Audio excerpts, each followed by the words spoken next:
Hi everyone, Steve here. I got some questions about guidance counselors, and so I wanted to do an episode devoted to them in particular and how they can hurt and help your child's chances.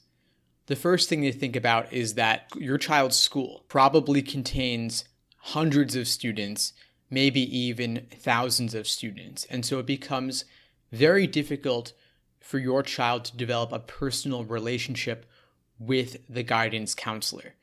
A lot of times, guidance counselors are only contacted when a student is in trouble or has done something wrong, so things of a disciplinary nature. But it's less often they talk to students for positive reasons. So if your child takes initiative and reaches out to the guidance counselor, schedules a meeting, has a valid and reasonable question to ask, maybe asking for recommendations about which classes to take, for example, or ideas on a college essay potentially, then the guidance counselor can start to form a picture of who your child is and help them formulate a positive opinion that could then ultimately go into a recommendation letter, for example. Guidance counselors are in a unique position because they are not necessarily evaluating the student individually.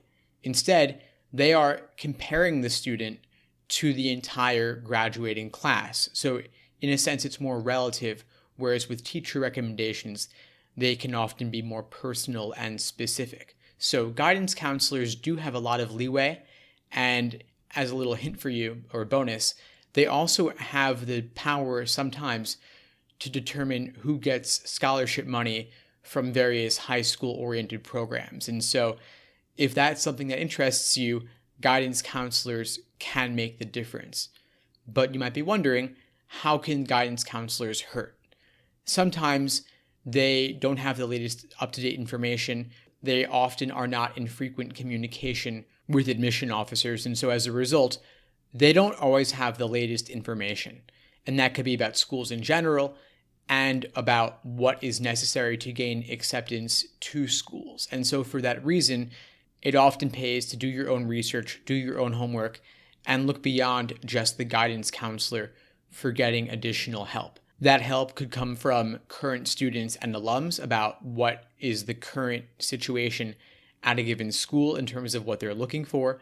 But a lot of times, getting a professional to come in and evaluate your essays and evaluate your list of schools can really make a difference. It's important to work with someone who's in the field and knows the lay of the land. So do your due diligence, start doing your research early, and of course, please feel free to reach out if you need anything at all or have any questions. I'm here to help.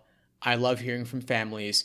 You can reach me personally at steve@collegeadmissionstoolbox.com. And if you found this episode helpful, if you find the podcast helpful, please spread the word and leave a rating and review on iTunes. It really does make a difference. Anyway, in the meantime, I wish you all the best and take care.